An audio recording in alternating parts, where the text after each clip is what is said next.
Qui accepterait, ici en Europe, de se voir privé d'eau 2 jours sur 3 et dans les maigres heures où l'eau coule du robinet, une eau marron, impropre à la consommation?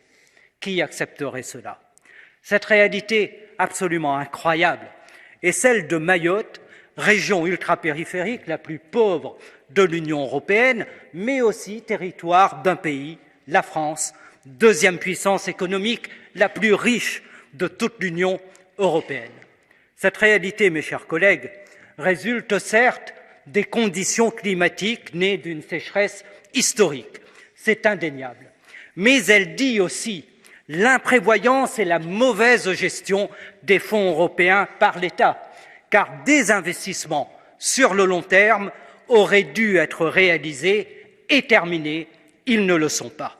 À présent, pour répondre à l'urgence et à la souffrance des Mahorais, notre commission Régie a mis sur la table une proposition, l'utilisation des reliquats du FEAD pour l'acquisition massive et la distribution gratuite de bouteilles d'eau à la population.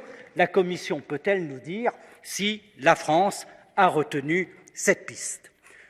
Partout en Europe, et il en va de même pour les populations roms, les citoyens européens doivent avoir un accès à l'eau potable, sauf à continuer à être traités comme des populations marginalisées. Merci.